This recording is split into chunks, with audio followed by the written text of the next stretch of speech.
In this video, we're going to look at the big 5 dimension of neuroticism and ENFP. We're going to look at what is neuroticism, what are ENFPs likely to score in this dimension, and what advice can I share about that will help you live the most awesome life possible as an ENFP who scores the mystery number on neuroticism.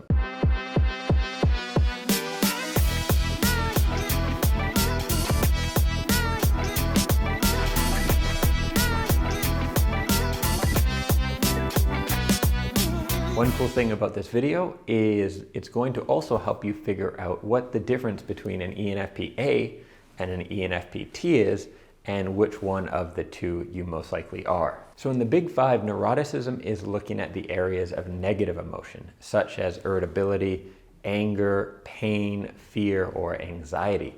It can be broken down into 2 categories, withdrawal and volatility. Withdrawal is related to anticipation anxiety. So essentially, someone who is really low in withdrawal is going to be much more likely to step into the unknown, right?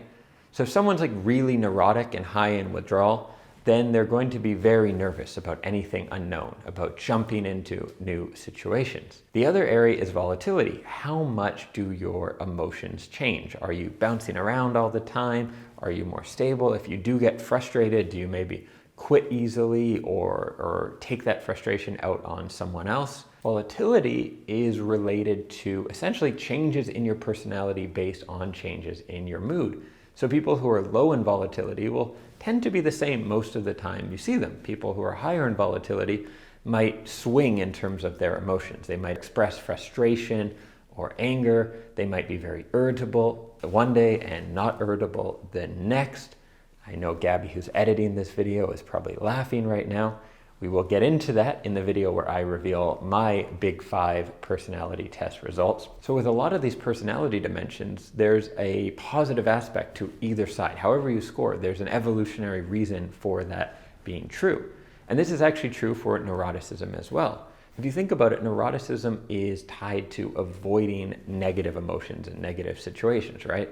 So someone who's very low in neuroticism is likely to jump into new things and new adventures and everything else. And that can be really good, but it can also be really bad. Maybe you jump into a river and the river has piranhas. Maybe you jump into an around the world trip and COVID-19 happens. Maybe you whatever, right? There can be bad sides to that. There's also obviously really negative sides to locking yourself in a room and living that way for a decade. Right? So it's, again, nothing's right or wrong necessarily, but you need to understand these dimensions and how they affect you. So how do ENFPs tend to rate on neuroticism?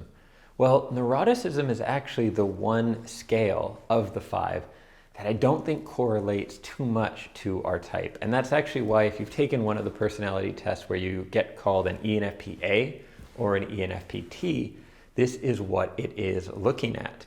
It's looking at your neuroticism, essentially. So I believe it's that ENFP Ts are higher in neuroticism and ENFP As are going to be lower in neuroticism. So my guess on this one, and this is more of a guess than my other videos on the big 5 and the relation to ENFP, is that ENFPs would score moderately low on neuroticism, with withdrawal being fairly low and volatility being probably moderate or higher.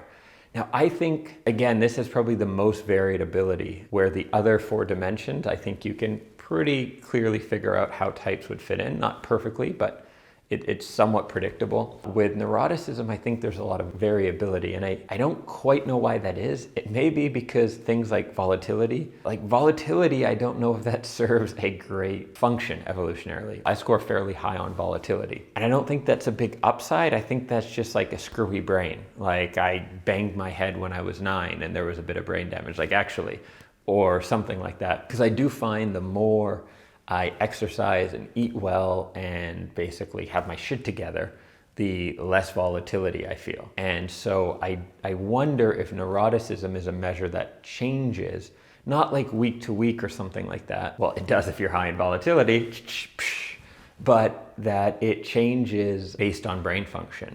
So maybe it is tied to something like ADHD or just other things. And when you're more scatterbrained, you're going to have higher volatility. And having less control of your thoughts can maybe even lead to more anxiety and that withdrawal side of neuroticism, like thinking about the bad things that could happen as well. So neuroticism is definitely an interesting one. It's something I'm going to be thinking about and learning about more and maybe do some more videos on as well, because it obviously makes a really big difference. If it's tied to your volatility, changing your emotions and being really frustrated easily, and tied to withdrawal, which can, if you're high in withdrawal, you're going to avoid new situations. That obviously is a big deal for a lot of the clients I work with. A lot of the clients I'm working with are ENFPs and often aspiring entrepreneurs or wanting to do something big. So you can see how neuroticism could have a really negative impact. And if you are interested in some more training to help you be the best damn ENFP you can be, you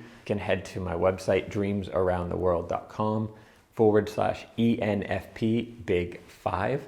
And there you'll find some training to go deeper and also get notified when there's new training that I come out with, new training videos, podcasts, all sorts of things to help you be an absolutely awesome version of yourself. Thanks for watching, and I'll see you in the next video.